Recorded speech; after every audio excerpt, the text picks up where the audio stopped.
로마서 13장 1절부터 14절까지 말씀 우리 함께 읽도록 하겠습니다. 각 사람은 위에 있는 권세들에게 복종하라. 권세는 하나님으로부터 나지 않음이 없나니 모든 권세는 다 하나님께서 정하신 바라. 그러므로 권세를 거스르는 자는 하나님의 명을 거스름이니 거스르는 자들은 심판을 자취하리라. 다스리는 자들은 선한 일에 대하여 두려움이 되지 않고 악한 일에 대하여 되나니 내가 권세를 두려워하지 아니하려느냐. 선을 행하라. 그리하면 그에게 칭찬을 받으리라. 그는 하나님의 사역자가 되어 내게 선을 베푸는 자니라. 그러나 내가 악을 행하거든 두려워하라. 그가 공연히 칼을 가지지 아니하였으니 곧 하나님의 사역자가 되어 악을 행하는 자에게 진노하심을 따라 보응하는 자니라. 그러므로 복종하지 아니할 수 없으니 진노 때문에 할 것이 아니라 양심을 따라 할 것이라. 너희가 초세를 바치는 것도 이로 말미암음이라. 그들이 하나님의 일꾼이 되어 바로 이 일에 항상 힘쓰느니라. 모든 자에게 줄 것을 주되 초세를 받을 자에게 초세를 바치고 관세를 받을 자에게 관세를 바치고 두려워할 자를 두려워하며 존경할 자를 존경하라. 피차 사랑의 빚 외에는 아무에게든지 아무 빚도 지지 말라. 남을 사랑하는 자는 율법을 다 이루었느니라. 간음하지 말라, 살인하지 말라, 도둑질하지 말라, 탐내지 말라 한 것과 그 외에 다른 계명이 있을지라도 내 이웃을 내 자신과 같이 사랑하라 하신 그 말씀 가운데 다 들었느니라. 사랑은 이웃에게 악을 행하지 아니하나니 그러므로 사랑은 율법의 완성이니라. 또한 너희가 이 시기를 알거니와 자다가 깰 때가 벌써 되었으니 이는 이제 우리의 구원이 처음 믿을 때보다 가까웠음이라. 밤이 깊고 낮이 가까웠으니 그러므로 우리가 어둠의 일을 벗고 빛의 갑옷을 입자. 낮에와 같이 단정히 행하고 방탕하거나 술 취하지 말며 음란하거나 호색하지 말며 다투거나 시기하지 말고 오직 주 예수 그리스도로 옷 입고 정욕을 위하여 육신의 일을 도모하지 말라. 아멘. 구원받은 자로서의 새로운 삶, 또한 새로운 영역에 속한 신자의 삶에 대한 설명이 계속되고 있습니다. 여기서는 오늘 본문에서는 세 가지 주제를 다루고 있는데, 첫째는 국가와 권력에 대한 것, 둘째는 사랑과 율법의 관계, 그리고 마지막으로 종말에 근거한 삶으로 때가 가까웠음을 인식하고 세상과 다른 삶을 살아야 함을 오늘 우리에게 말씀해 주고 있습니다. 먼저 함께 읽은 1절 말씀 다시 한번 보시면, 각 사람은 위에 있는 권세들에게 복종하라. 권세는 하나님으로부터 나지 않음이 없나니 모든 권세는 다 하나님께서 정하신 바라 라고 말씀하고 있습니다. 1절에서부터 7절까지의 말씀 안에서 국가에 대한, 특별히 정부 권위에 대한 권면이 나타나고 있습니다. 각 사람은 위에 있는 권세, 통치자들에게 복종하라 라고 권면하고 있습니다. 그러면서 이 권면의 근거로 두 가지 근거를 제시하고 있는데, 첫째는 이 권세의 기원을 설명하고 있습니다. 국가의 통치 권력이 어디에서 왔느냐 하는 것이지요. 그래서 1절 중간 부분에 하나님으로부터 나지 않음이 없다, 하나님으로부터 나지 않는 권세가 없다라고 이야기하면서 존재하는 모든 권세는 하나님께서 정하신 것이다 라는 것을 말씀하고 있습니다. 그러한 맥락에서 본다면 이 권세를 부정하는 것은 하나님을 부정하는 것이다 라고 이해할 수 있는 것이지요. 그래서 2절 말씀에 나온 것처럼 그렇게 하는 자들은, 그렇게 거스르는 자들은 심판을 자취한다, 심판을 받게 된다 라고 말씀하고 있습니다. 두 번째 근거는 권위를 주신 이유를 이야기하고 있는데, 3절에 나온 것처럼 악한 일을 행하는 자에게 두려움이 되게 하시는 것이다 라고 말씀하고 있습니다. 악한 일을 행하는 자들에게 두려움이 되어서 그들의 행동을 절제할 수 있게 하는 것, 이것이 권세의 의미다 라는 것입니다. 그러면서 바울은 이 권세에 대하여 어떻게 대할 것인가를 설명하고 있는데, 중요한 사실은 선을 행해야 한다라는 것입니다. 성도들이 권세들에 복종해야 하는 이유는 단순히 칼과 무력에 대한 두려움이 아니라 성도들의 양심에 근거한 그 선을 이야기하고 있다라는 말입니다. 선을 행함으로 칭찬을 받고 하나님의 사역자로서 선을 행하여야 하는 사명이 우리에게 있음을 말씀하고 있는 것입니다. 물론 악을 행하는 자는 두려움에 처할 수밖에 없게 될 것입니다. 그래서 우리가 적극적으로 선택할 수 있는 방법으로서 권세에 복종하며 선을 행함으로 평안한 삶을 살아가는 것이라 할 수 있는 것입니다. 뿐만 아니라 사도 바울은 그 권세에 복종하는 영역을 넓혀서 세금의 범위까지도 복종해야 함을 6절에서 이야기하고 있습니다. 이는 적극적으로 선을 행함으로 권세에 복종하고 평안함을 선택하는 그 방편으로서 세금을 내는 것 역시 동일한 원리 안에서 선을 행하는 것으로 볼 수 있다는 것입니다. 이는 특히 당시의 사람들 가운데 그리스도인들은 사회적인 의무를 게을리한 채 하늘만 바라보고 있다라는 그러한 이야기들을 하였기에 더욱더 납세의 의무를 강조하고 있는 것으로 볼 수 있습니다. 여기서 우리가 알아야 하는 것은 권세에 복종하는 것, 또 납세를 하는 것은 특별한 사람들이 하는 것이 아니라는 것입니다. 한 나라의 백성으로서 당연히 해야 하는 것들을 하는 것인데 거기에 성도로서 특별하게 더 선을 행하는 원리로 다가가야 함을 강조하고 있는 것으로 이해할 수 있는 것입니다. 두려워할 자를 두려워하고 존경할 자를 존경하는 것은 당연한 삶의 원리로서 우리가 이 땅을 살아감에 있어 성도로서 특별히 선을 행하는 통기로 이것들을 행해야 한다라는 것을 말씀하고 있는 것입니다.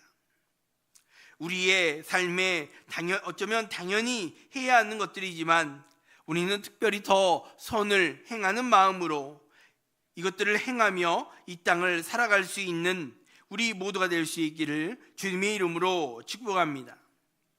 계속해서 8절 말씀에 피차 사랑의 빚 외에는 아무에게든지 아무 빚도 지지 말라. 남을 사랑하는 자는 율법을 다 이루었느니라 라고 말씀하고 있습니다. 사도 바울은 이어서 사랑과 율법에 대한 주제로 이동을 하고 있습니다. 사랑의 빚 외에는 아무에게든지 아무 빚도 지지 말라는 것입니다. 그러면서 그 이유를 설명할 때 다른 이를 사랑하는 자는 율법을 다 이루었다라고 설명을 하고 있습니다. 이는 7절에 나왔던 조세, 관세, 존경, 두려움으로 표현된 그러한 책임들보다 사랑의 책임이 더욱 막중하다라는 것을 우리에게 보여주고 있는 것이지요. 그래서 그 사랑을 이루는 것이, 그 사랑의 책임을 감당하는 것이 율법을 이루는 것과 동등한 것이다라고 표현하고 있는 것입니다. 그래서 9절부터 나오는 말씀에서 율법의 핵심이라 할 수 있는 10계명을 이야기하고 있는 것이지요.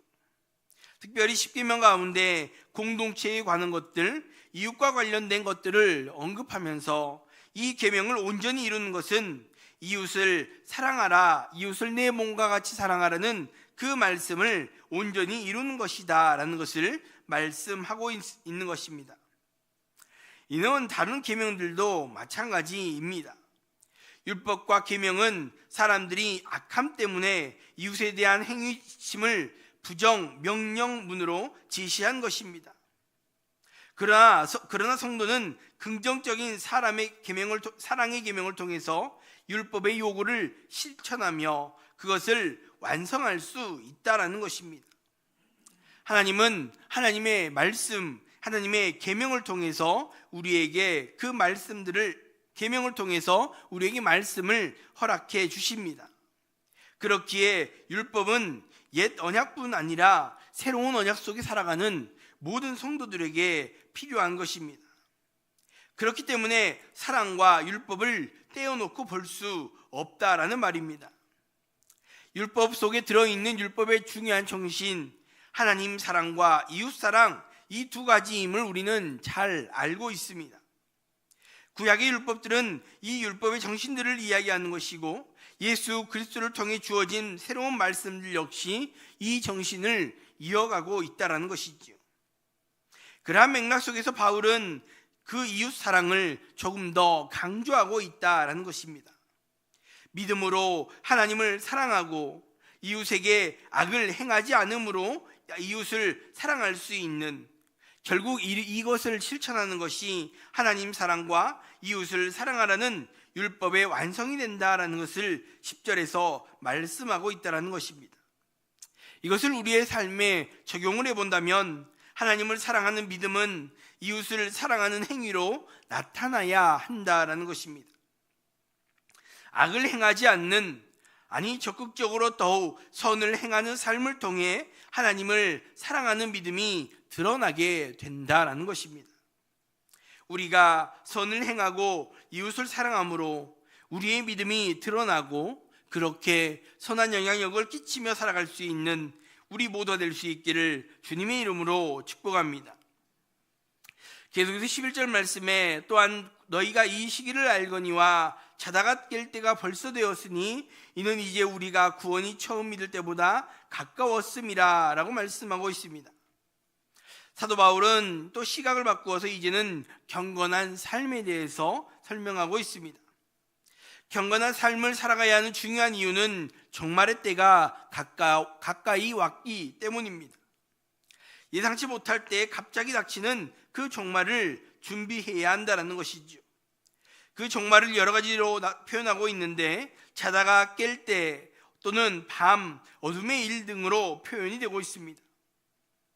여기서 대조적으로 나타내고 있는 표현들이 있는데 구원받기 전의 모습은 어둠이 있는 밤으로 표현하고 있고 구원받은 자의 삶은 빛이 있는 낮으로 표현이 되고 있습니다. 그 안에서 살아가는 삶을 옷 입는 것으로 묘사하고 있는 것이지요. 그래서 12절의 말씀에서 어둠의 일을 벗고 빛의 갑옷을 입자라고 말씀하고 있는 것입니다.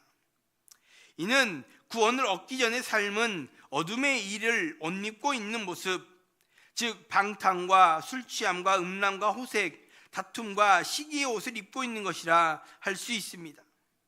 이는 정욕을 위해서 육신의 일을 행하며 살아왔던 그 모습을 이야기하는 것이지요. 그러나 이제 예수 그리스도로 인하여 밤이 지나가고 새날의 새벽을 경험하게 되는 것입니다. 물론 새날 빛이 사방에 온전히 퍼진 것은 아니지만 구원의 완성이 처음 믿을 때보다 가까이 왔다라는 것을 말씀하고 있습니다. 이는 종말의 임박성을 이야기하는 것이지요. 그래서 자다가 깰 때가 된 것을 알았기에 잠옷을 벗고 새 옷을 입는 것처럼 어둠에 속한 삶을 벗고 예수님과의 관계에 합당한 옷, 즉 거룩한 옷, 경건한 삶을 살아가야 한다라는 것을 말씀하는 것입니다. 우리의 삶이 그렇게 거룩한 옷을 입은 거룩한 삶이 되어야 하는 것입니다. 세상의 것을 따라갔던 옛 모습, 그 과거의 옷을 벗어던지고 하나님을 기쁘시게 하는 삶으로 옷 입어야 하는 것입니다. 그래서 세상으로부터 스스로를 지키고 하나님 앞에 거룩함을 추구하며 살아가야 하는 것입니다. 세상의 것을 끊어내고 영적으로 깨어있음으로 말미암아 거룩한 삶을 살아가기에 부족함이 없는 우리 모두가 될 수 있기를 주님의 이름으로 축복합니다. 기도하겠습니다. 먼저 말씀 생각하시면서 함께 기도할 수 있기를 바랍니다. 하나님은 우리에게 이 땅을 살아감에 있어 선을 행하는 마음으로 이 땅의 권위에, 국가의 권위에 복종하라 라고 말씀하고 있습니다.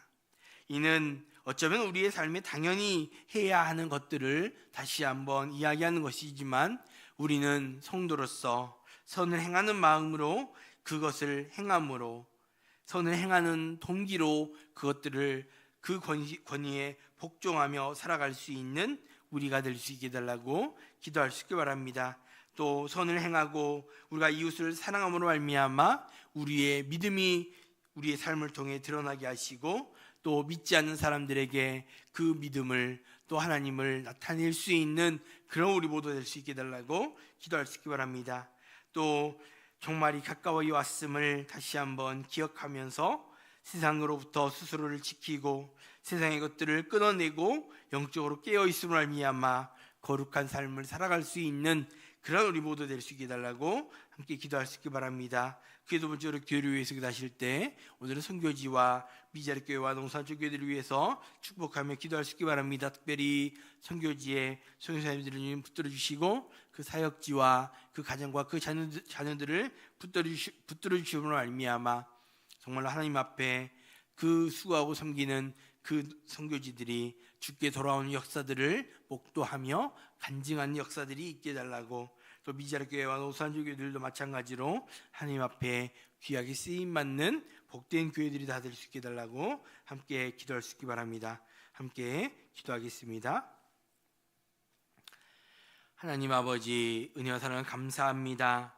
오늘도 우리에게 말씀하여 주시고, 아버지, 우리가 성도로서 아버지 새 생명을 얻은 자로서 이 땅을 어떻게 살아가야 할 것인가 말씀하여 주신 하나님 감사합니다.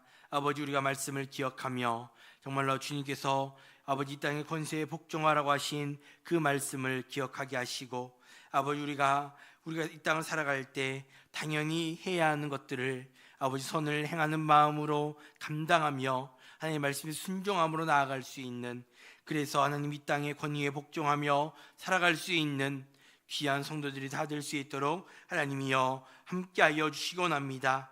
아버지, 또 우리가 그렇게 선을 행하고 이웃을 사랑하는 그 삶을 통하여 우리의 삶을 통하여 우리의 믿음이 드러나게 하시고, 또 우리의 그 삶을 통하여 믿지 않는 자들에게 그리스도의 향기가 나타나며 하나님의 능력이 나타날 수 있는 아버지 귀한 선한 영향력을 끼치는 우리 모두가 될 수 있도록 하나님이여 우리의 삶을 인도하여 주시고 붙들어 주시옵소서.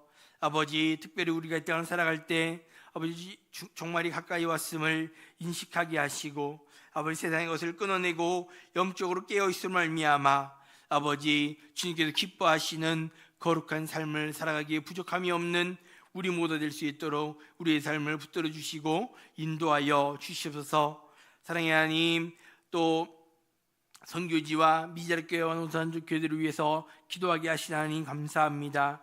특별히 선교지의 선교사님들을 주님 붙들어 주시고 그 가정과 그 자녀들을 주님 붙들어 주시곤 합니다. 하나님이여, 복음을 들고 타국에서 수고하고 섬기는 그 선교사님들의 그 사역들을 주님 기억하여 주시고, 아버지 그 땅과 아버지 그 땅의 그 영혼들이 주께 돌아오는 귀한 역사들을 보게 하시며 아버지 주님 앞에 주님을 높이고 주님께 영광 돌릴 수 있는 귀한 선교지들이 될 수 있도록 하나님이여 함께하여 주시옵소서. 또 미자리 교회와 농사쪽 교회들도 마찬가지로 주님 앞에 귀하게 쓰임받는 교회들 되게 하시고, 아버지 주의 복을 받고 아버지 그 지역의 복음의 전초기지 역할을 감당하는 귀한 교회들이 다 될 수 있도록 하나님이여 함께하여 주시옵소서. 하나님, 오늘도 주 앞에 나와 기도하는 귀한 성도들이 있습니다. 주의 은혜를 간절히 사모하며 주님의 영광을 구하는 귀한 성도들에게 하나님 응답하여 주시고 가장 좋은 것으로 채워주시는 그 은혜를 경험하는 복된 날이 될 수 있도록 함께 하시고 나오며 거룩하신 예수님의 이름으로 기도합니다. 아멘.